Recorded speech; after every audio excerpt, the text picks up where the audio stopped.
It's 10 a.m. here in Lagos. Good morning and welcome to Business Morning. I'm Chimeze Obi Iwago. Thank you for joining us. I'm Ladi Williams, and here are the top stories for us at this moment. Efforts by the federal government at enhancing power supply in the country dominated discussions at the 44th Virtual Executive Council meeting presided over by President Muhammadu Buhari, with Council approving all 6 memos presented for consideration by the Minister of Power, Maman Saleh, amounting to nearly 3 billion naira. The Prime Minister notes that these procurements are geared towards upgrading the transmission system to the national grid for greater efficiency and ensuring sufficient power supply to the nation in no distant time. To take a listen. The Federal Executive Council today approved 6 memos under Ministry of Power. The first one is the award of the contract for design, manufacturing, and supply of critical spare parts for chromosomes grapes 330 kV, 132 kV, and 33 kV circuit breakers. And the second one is the award of the contract for the procurement of 50 sets of 400 AH battery banks, 30 to 50 volts, and 30 number of 110 volts battery chargers for the substation used by the TCM.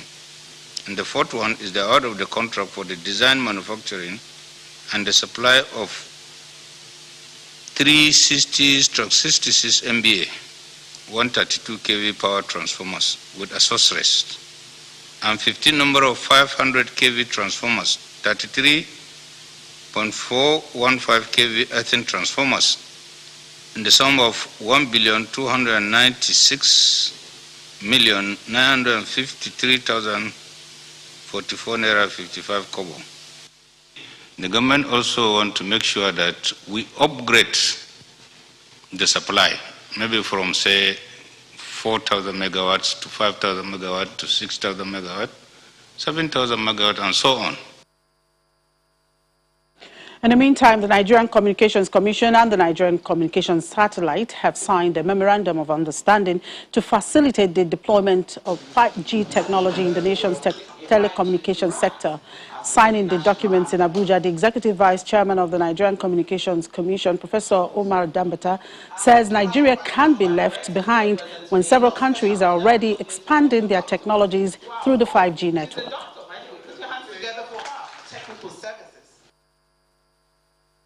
We know that ITU has designated 3.4 to 3.9 gigahertz as one of the candidates for 5G deployment all over the world.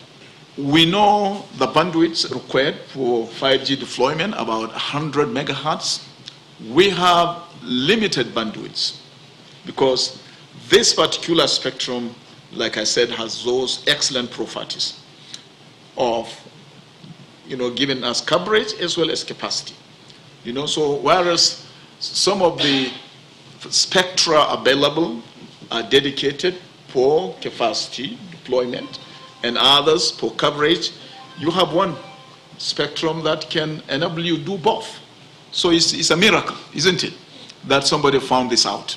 And today we are translating an important provision of the Act into reality by approaching NAGCOMSAT in order to ensure that we optimally utilize a resource residing with them, which they have agreed, through arguments we have advanced that indeed they can continue to provide the same services they are providing, and at the same time optimally use the spectrum for those services so that we can come in and use a portion of that spectrum.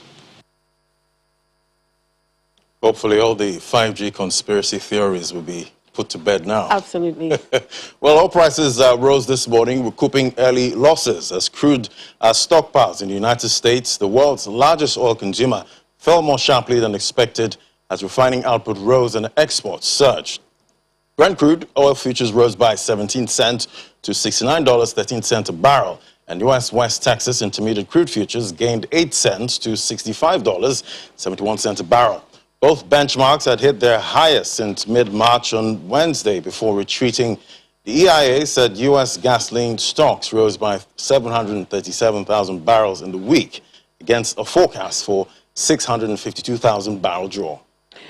And back here, analysts at financial derivatives company are forecasting a major spike on inflation from the current level of 18.17% to 18.77%, an increase of 0.60%. This will put Nigeria amongst the top percentile of African countries with the highest level of inflation. Mr. Bismarck Rwani, the CEO of financial derivatives company, will be discussing this as well as look at the commodities market space and performance of some of the companies as they release their first quarter results next. This is Business Morning. Stay with us.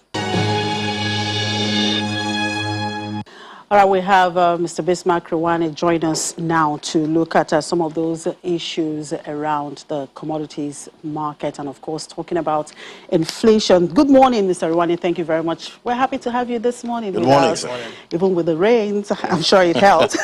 Okay, yeah, you guys at FDC are projecting headline inflation of about 18.77% for April and food inflation rate in excess of 22%. Now, some would argue that inflation in Nigeria is structural. Others would say it's transient. And then some others would also say it's persistent.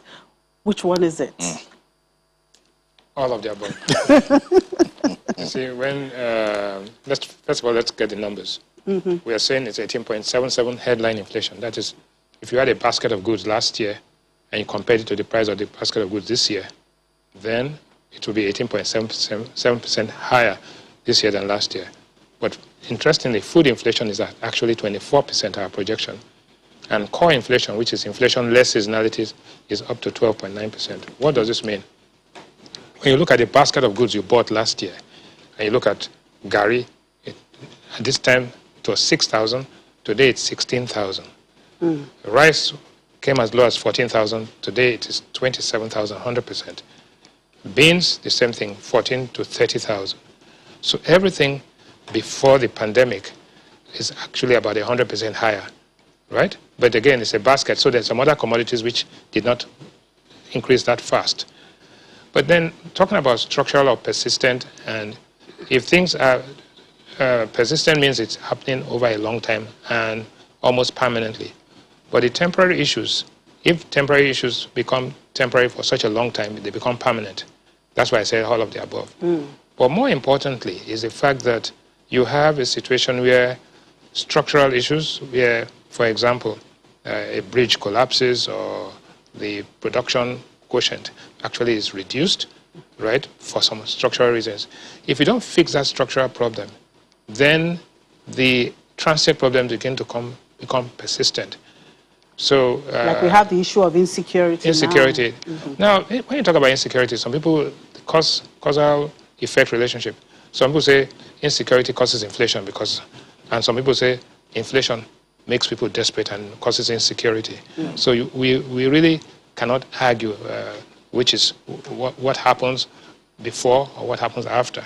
In any case, both are undesirable circumstances and lead to undesirable outcomes because high inflation, high unemployment, loss of hope makes people desperate and a desperate man is a dangerous man. And that dangerous man is a man that is going around causing insecurity. Coupled with wages not actually going up at the same time. Well, wages are actually sinking. The truth is, and even that, this minimum wage of 30,000 naira, many states are going back on it and say we cannot pay it. So I saw Ekiti State Governor made a comment thinking of suspending the minimum wage. And that would be unfortunate because I think the resources are there to, if well managed, to make those minimum. Because minimum wage is $60 a month for Nigeria. And it is, which is still quite $15 an hour in the United States. So it tells you the story. True. Well, with the year-on-year inflation at 18.77% and interest rates on the 90-day T-bills at 2.5% per annum, what do you think will happen to the level of national savings and what will be its impact on aggregate investment? Well, the reality is that you do two things with your money. When you get your salary, you either save it or use it for consumption. So every time, but savings are a function of interest rates. So we call that the marginal propensity to save. If the interest rates are high, then you give up what you wanted to spend on, and save it to get a return. But if interest rates are low, then you become oblivious to the interest rate and you spend more, and that causes inflation. So the thing to do is that if you look at all our African peers, you'll find that inflation in Nigeria is higher than the African average. It's about 18.7 if we say so. Whilst in Ghana, you talk about 10%, Kenya 5%, and South Africa 3%. In all of these countries, the interest rates are higher than the rate of inflation. Therefore, you have more or less macroeconomic stability. Here, you can't have a gap, negative rate of return of, if the loss of my value, erosion of value is 18%, and what you are giving me is 2% for 90 days, and at best 9%, it doesn't make sense to save. And if everybody doesn't save and they consume more, then it begins to stoke inflation. The thing about transient inflation, which could be because of this, becomes permanent, because for the past 35 or so months, right, we've seen inflation increase consistently. And it's going to taper off later on when certain things happen, which include releasing more foreign exchange to the market, getting manufacturers up, getting them going again. Then we will see output increase. And once the output increases, then you begin to see prices taper. I think that's important. But what do you think is the best hedge right now against inflation? The hedge against inflation is actually to invest in instruments which give you a return higher than the rate of inflation. Short of going into what Warren Buffett calls rat poison, Bitcoin. Yeah, so you have to invest in what we can call stable assets, stable alternative assets. And if not, the capital flight begins to ensue. People are moving because almost 25% of total deposits in Nigeria are in domiciliary accounts where you get 1% or less. Why are people investing in a domiciliary account to get 1% as against assets in Nigeria where you can get 9% or 2%, right? Because inflation in the United States is 2.6%, inflation in Nigeria is 18.7%. So it makes more sense. It's a no-brainer for me to convert my money into dollars and put it into a DOM account. All right. That's why we see that level of it. All right, while inflation rate continues to gallop, of course, we have seen a couple of corporates that operate in the commodities market space, like Dangote and all that, release their first quarter results, which were quite impressive. What strikes you most of these results? The important thing is that, like they say in the Bible, many are called, few are chosen. Many companies have released results, but the most striking happen to be Dangote, MTN, Lafarge, Nestle, and Unilever. When you look at the results, I take the perspective that if Dangote's revenue growth is 33%, which is what it is, and that sector is growing at about almost 9%, it means that Dangote is outperforming the sector, and the economy itself is growing at 0.11%. Dangote is performing 33 times better than the economy as a whole. MTN is performing, MTN's growth in revenue was 17%. MTN's revenue growth is 17%. The ICT sector was growing at about the same rate, right? So it's a reflection of that sector growth. But compared to the economy, MTN is growing at 0.11. When you look at Nestle, growing at 24%. So substantially higher than the economy. So what you do as an investor is to look at those companies that are outperforming the economy, outperforming their sectoral, and also positioned for the future. Because these results are Q1 results. And the Q1 GDP numbers are not out yet. But it's very important to understand this and see the context in which these companies are performing, especially when you look at the tax they have paid. Well, talking about Dangote pays, on behalf of its customers, pays 250 million naira a day in VAT, which is 91 billion naira a year. That's VAT alone. When you look at corporate taxes, it's significantly much higher. About 40 billion naira a quarter. When you multiply by 4, that's about 160 billion naira. So would you say it's commensurate with the whopping profits before tax of about 130 billion naira? Do you think, or rather, don't you think that perhaps Dangote Cement should pay more taxes? No, there's only two things that are certain in life: death and taxes, right? So the reality is that there's a reward for investment.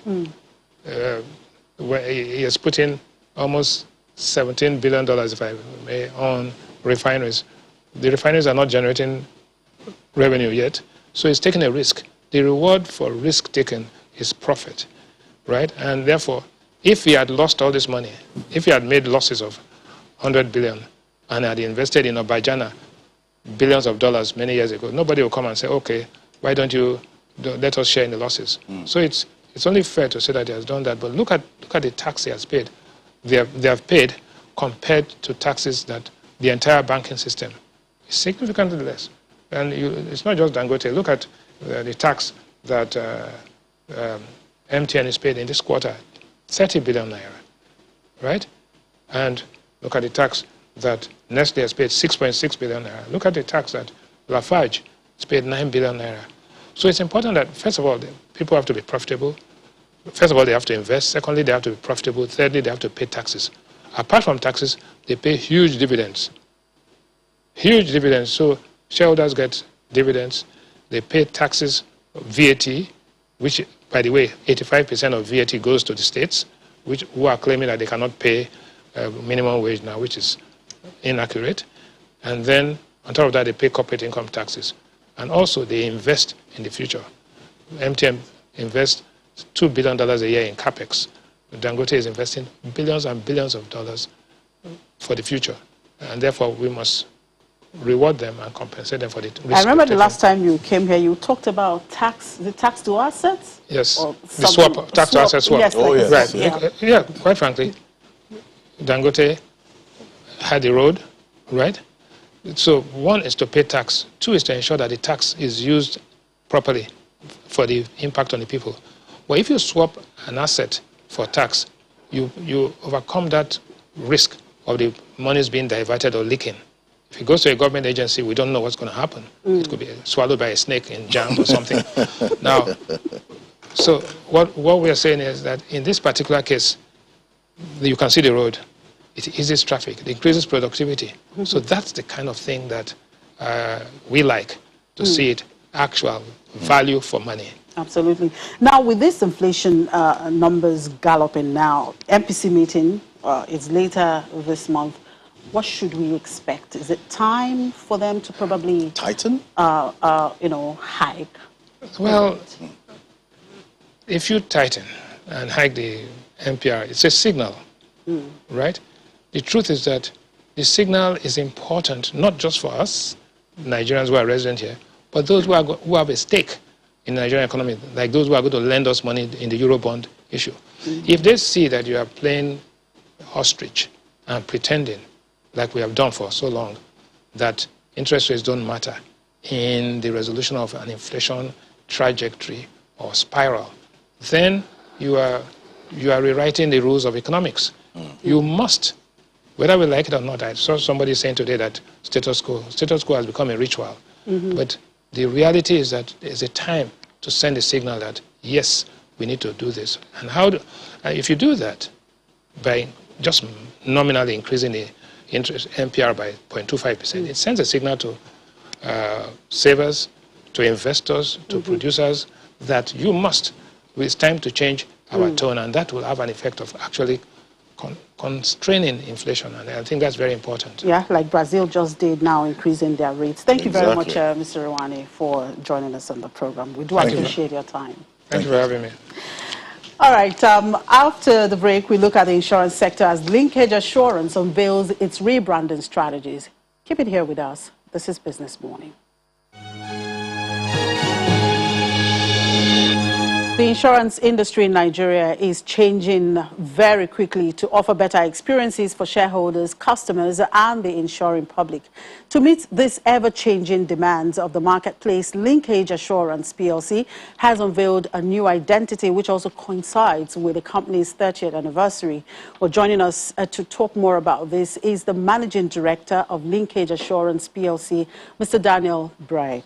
Thank you very much, Mr. Bray, for joining us on the program. Good to have you. Good morning. Good morning. Thank you. Good morning. Well, Linkage Assurance is one of Nigeria's leading insurance companies, and incidentally, you are celebrating your 30th anniversary this year. That's Congratulations, right. by the way. Thank you. And well, give us a brief background of your organization and what the journey has been like so far. Okay, thank you very much. My name is Daniel Bry. I'm, by the grace of God, the Managing Director of Linkage Assurance PLC. Our headquarters is in Lagos, and we have 14 branches outside Lagos. I've been an insurance practitioner for over 35 years. Linkage was incorporated on the 26th of March, 1991. And like you said, this is our 30th year. Licensed to transact general insurance business because we have different categories. And that means motor insurance, property, aviation, marine, agriculture, and all that. And so this year is coinciding with when we are doing our rebranding. All right, 30 years is a big number, but let's look at regulation. Now, NICOM had given a directive for insurance companies to recapitalize. That's right. Where is Linkage Assurance now in meeting up with this recapitalization, and what opportunities does this exercise present to your brand? That is correct. Our industry regulator, NICOM, directed that insurance companies should recapitalize. We have 3 different categories. If you are doing life, you have to move from 2 billion to 8 billion. If you are doing general insurance business, you move from 3 billion to 10. And if you are doing composite means you are doing both general and life. You move from 5 billion to 18 billion. For us at Linkage, we are expected to recapitalize up to 10 billion. And the recapitalization, as directed by our regulator, is in phases. The first phase is for you to meet half of the recapitalization. But for Linkage, we are above that. We have done 7 billion already. And the balance half is to be met before the end of September this year. So that is the position. We have met over 50%. We have 7 billion right now. Now, you have just unveiled a new identity. You have a new logo. How does this fall in line with your rebranding, your mission, and your vision? Yes, Linkage as an insurance company, like you said, we aspire to be one of the best insurance companies in Nigeria. We are rebranding. Like I said, it coincides with our 30th anniversary. We want people to look at us afresh. And the fact that we're able to meet the requirements of our regulator, it brings a fresher perspective for us. And we have the opportunity to do more business. And that means our risk appetite is going to increase. And then, of course, with that, assets base and even our size. And that means that we can meet our obligations, that is, as and when they arise, claims arise, we pay promptly and all that. So it gives us the opportunity to be able to play big in the insurance industry. All right, talking about claims. Now, Nigerians are said to have a low patronage level for insurance for several arguable reasons. How has Linkage Assurance been able to surmount this challenge, to attract, more people into the insurance, sector? For any insurance company, what we sell is the claims payment. Because, when you enter into a contract, the contract is like, since it's not a physical contract, it's paper you have given. It is when the loss occurs, that is when the true test happens. So for any insurance company that does not meet up claims payment, then of course you are not ready to do business. So on Linkage, we pay our claims promptly. Can be attested to. These NSAS claims that happen during this riot. Yeah. We are beginning to meet those claims. And the insurance industries are alive to it. For those who took the extra effort to insure, those claims will be met. For those who didn't do insurance, of course, they are on their own. Yeah. Now, with the recent global, happenings and increased technology adoption, how tech smart are your products, and services for today's insurance customers with relation to socio-economic and lifestyle factors, also recognizing, the life expectancy in Nigeria is one of the lowest in the world? Technology is what rules the world right now. And of course, that has also dovetailed into the insurance industry. If you go online, some of our products can be purchased online. All you need to do, you use your phone to buy insurance. You can buy, for example, the simplest one is motor insurance, which is more popular, for us here. I always want to use that as an example. You can go online to buy, go online, purchase the products, and then you you are insured, you are covered already. So those are the things that we are doing. We have the online channels, for corporate and for individuals that they can use to buy our products. Okay, well, there's a negative perception that it's difficult to actually receive claims from insurance companies at this time, but how would you respond to that? When you say receive claims, that is to entertain claims. Exactly. Just like if you are going to do insurance, so too the claims follow the same process. If you are filing a claim, there are certain documentations that are required for you. All you need to do is to upload them online. During this lockdown period, we were transacting business like normal. We were issuing our policies and clients were making inquiries. So it's the same process you go through. So if you're supposed to substantiate your claim with documentation, all you need to do is you send it online to us and we will process the claim. It's a lot easier. All right, Nigeria's insurance industry has not shared the growth experienced by other Nigerian financial services like banks, That's right. pension funds and That's mutual right. funds. In fact, it has hardly, grown in real terms over 10 years, considering that Nigeria is largely informal. Now, does Linkage Assurance have any plans for micro insurance plans? Thank you very much. The truth of the matter is that compared to other countries in Africa, our insurance penetration level is very, very low. And it is not the responsibility of just one company. It is a collective responsibility. And our industry regulator, National Insurance Commission, with other initiatives are trying to see how we can deepen the insurance penetration. We have a very huge population, and that is the potential for it. And even the foreign companies are seeing this space for the retail market, and they are coming in. We have some foreign insurance companies like Alliance, Prudential that are coming into Nigeria. It is that retail space that they are seeing. And what will help the insurance industry is this ability to be able to, key into the retail space by deepening our insurance penetration. And that, like I said, is a collective thing for the insurance companies. What is your outlook for the insurance industry going forward? I tell you, the outlook is very, very bright. We have a huge population. And if our insurance penetration rate is still below 1%, which is one of the lowest in Africa. So you can imagine with our huge population, if we can grow that to say 10, 15%, you can imagine the kind of income. And that is why our impact in the economic sphere is not felt like the banks. Insurance has a key role to play. We protect the assets of individuals, corporate organizations. But we have a situation whereby if budgets are going to be prone down, it is insurance most people touch first. Meanwhile, you have invested so much money to acquire these assets, and you're not protecting those assets. We need to change this insurance culture, seriously speaking. Now, are there any difference between Nigerian insurance subscribers and the other African regions? No, there's really no difference. The only thing is that they are more aware of what role insurance plays.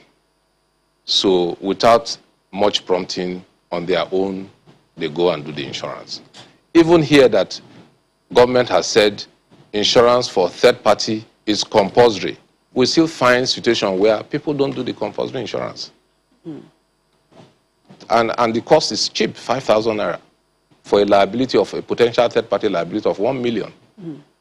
You still force them.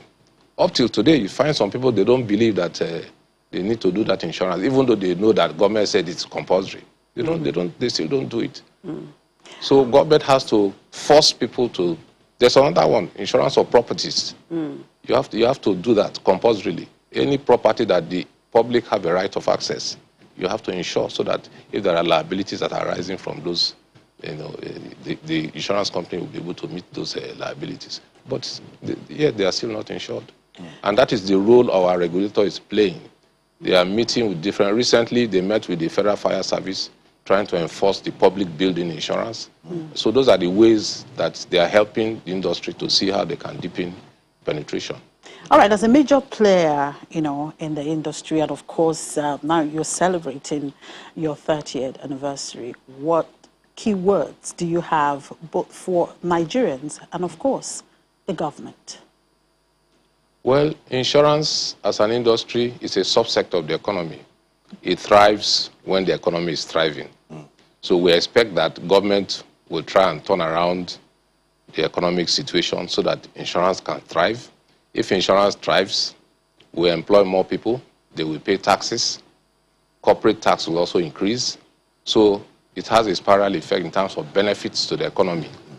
So for us, we are our outlook is very, very bright. We know that insurance will thrive and will take its rightful place in the national development of this country.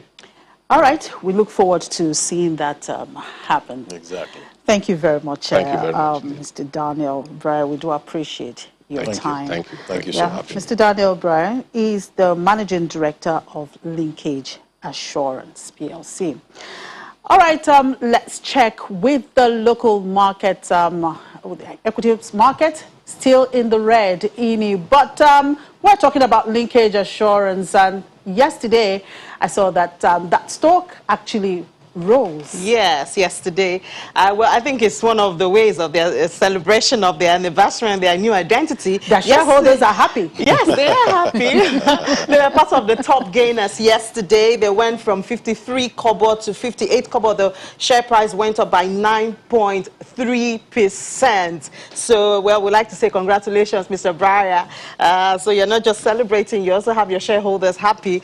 Well, now let's look at the figures now. Well, unfortunately, it's still in the red, almost 1% down, the all-share index, the equities cap. In fact, yesterday, the market lost 193 billion naira. That's in comparing market cap of Tuesday and Wednesday. So it wasn't a very good day yesterday. The volume, the value, and the deals were down yesterday. The losses were driven mostly by MTN Nigeria, and Stanbic. Stanbic lost the whole 10%. MTN Nigeria lost 2.4%. Well, to explain some of this to us, we have Kayode Olayemi. He's a stockbroker with CSL Securities. Hello, Mr. Olayemi. Thank you so much for joining us. Good morning. Good morning. Thanks for having me. So yesterday, the market lost 193 billion naira when you compare the market cap. And for a second day in a row, MTN Nigeria is in the negative. What's going on? Well, for MTN, actually, yesterday, the stock was marked down for the final dividend for 2020. So that was one of the things that led to the price adjustment. But effectively, I think from the reference price yesterday, the stock actually saw some gains. But the negative pricing we're seeing is just because of the markdown for the dividend. All right, so FBN Holding has been in the news since last week, and they're still leading top trade by volume. This is like the second or the third time. So it seems like maybe the CBN intervention is making a lot of shareholders happy, or is it the other way? I think that a lot of market participants are very happy with what's happening in the bank. After all the boardroom drama and the CBN intervention of last week, the market views it as positive, because what's happening is some sort of, we're expecting that there will be some sort of cleanup in the bank.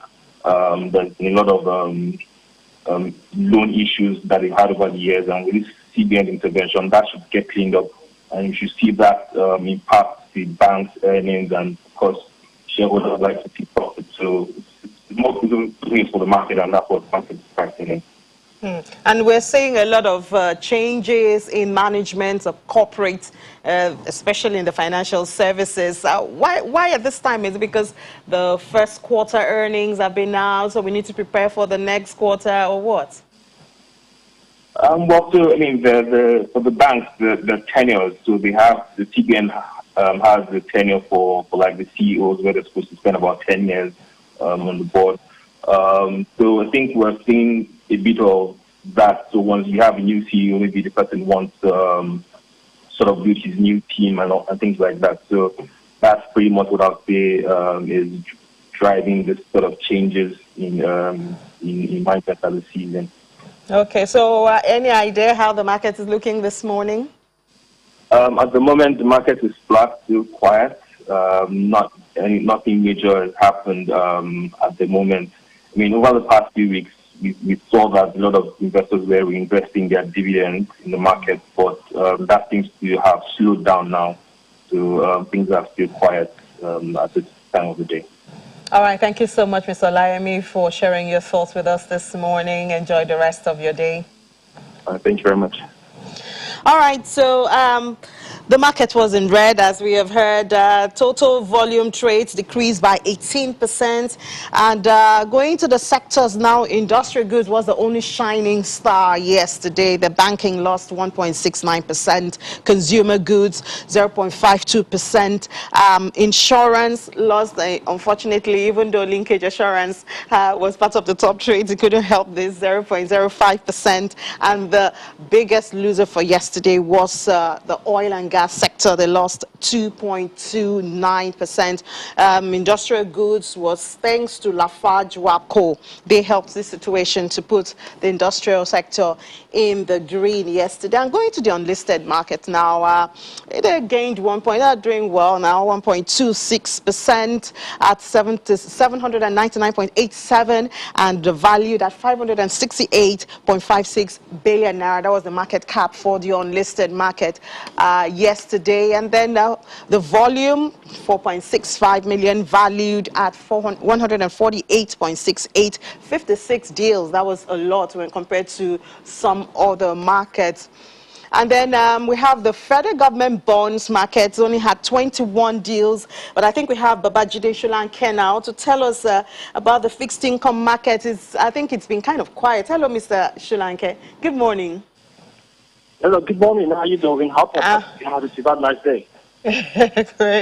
Great to have you. Okay. Well, the fixed income market has been kind of quiet, and normally they've been taking the shine from the equities for some time now. What's going on?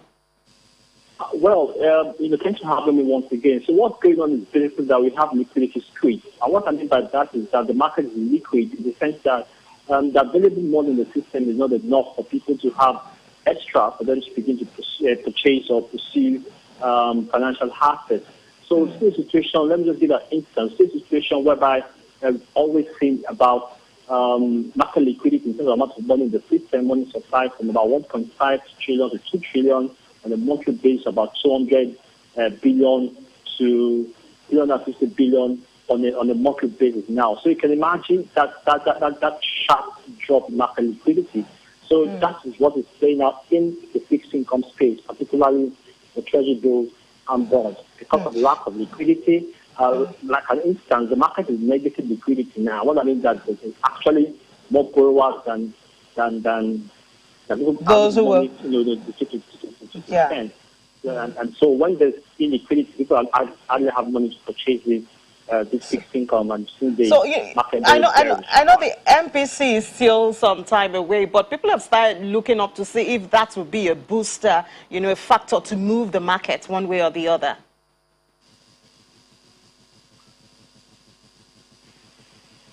Hello, Mr. Sholanke. What you said? The MPC. That's the Monetary Policy Committee of the Central Bank? Yes. Okay. Well, if you that's the press release after the MPC meeting in Overload. Okay. All right. Okay, Mr. Sholanke. I think we lost you there. Well, thank you so much, Mr. Babajide Sholanke, fixed income dealer with FSDH Merchant Bank. Thank you for sharing with us. Well, I don't think we have any more time to take any figures. Chimi, that's it from this corner. I wish the network allowed us to hear Mr. Sholanke very don't well. worry, we can handle it tomorrow. I guess with the expectations that the MPC, of course, is meeting later this month, I'm sure the market might continue to be quiet for some time, just to wait and see what perhaps the Monetary Policy Committee will come up with. But we'll continue to track these markets and continue to feed it in. All right, we'll take another break, and when we come back, we'll do an opening call to London. All right, let's see what's happening in London with Juliana Olayinka. Good morning, Juliana. Well, the Bank of England will set UK interest rate at noon today. And some analysts already predict the bank would say the economy is heading for much stronger recovery this year than it previously expected. So should we expect the tapering of the quantitative easing program? Good morning, Chimase. I would say no when it comes to the QE programme, but who knows, we'll have to wait in noon. I think the MPC are likely to suggest that perhaps they will start thinking of tapering quantitative easing, which currently stands at about £895 billion. During the pandemic, the Bank of England added £150 billion to its QE programme. This is injected into the economy every week, and it's at the moment expected to come to an end in about October. However, QE has a lot to do with inflation. Inflation currently a lot lower than the 2% Bank of England base rate, so we're not expecting that to stop. As you said, interest rates as well, they're at 0.1%. We expect a unanimous vote to keep it at that. But the headline is we are expecting the Bank of England to increase its outlook for the British economy. In February, when they last met, they expected an expansion of 5%. EY Item Club predicting that will rise to about 6.7%. There's a successful vaccination rollout. We're expecting March GDP figures next week to show that the economy has been growing. And of course, we've already had the opening of non-essential retail and hospitality, which shows that Q2 is already picking up faster than anticipated. Yeah, and in corporate news, the billionaire petrol station tycoons, the Asa brothers, are on the verge of finalizing the £6.8 billion debt-fueled buyout of the supermarket chain as they have offered to sell about 27 petrol stations to address competition concerns raised by the regulators. What more can you tell us? Yeah, well, this is a huge problem for the Issa brothers, and the Competition and Market Authority here in the UK do have the power to stop the purchase, and that's what they intended to do if they don't get their house in order. It's all about the petrol forecourt. The Issa brothers also own EG Group, and the EG Group own 392 petrol stations across the UK. Problem is, Asda own 322 petrol stations, and in their bid or in their offer, it was suggested that the Issa brothers would be selling some of the Asda petrol forecourts to the EG Group, which would mean there is just no competition. That's been a major concern for the CMA, and that's one of the reasons why they opened this investigation last month. They've been scrambling, and they're hoping that the regulator will accept the fact that they are going to be selling at least 27 of these forecourts to a third-party organisation. It does appear that the watchdog has accepted this offer, and they're expected to announce the results of the investigation within the next few days. And UK retail chain Next has hiked its profit guidance. What's fueling this optimism? Well, Next have been doing well. Even though they are a high street retailer, they've got about 500 stores across the UK. Them alongside Primark seem to have bucked the trend of falling during the pandemic. So this is actually the second time in just 8 weeks that they've risen their profit guidance for the year. Now they've risen it to about £720 million. Last time it was about £700 million. Since the opening of their stores, they've seen an influx of customers. Footfall is doing well. They also reported in their last trading update that they've increased their online presence. Well, consumers have been flocking online with a 40% drive. So I believe they've got about 8.1 million more unique customers. So it's been a great period for Next. They do expect, as lockdown restrictions are eased, growth to stabilise a little bit. But yeah, this has definitely cheered investors this morning, Chimmy. All right, BOE interest rate is by noon. I'm sure we'll be tracking that, and we'll talk more later in the day. All right, let's look at the crypto market. Ladi, crypto mania, that's what is happening now in that space.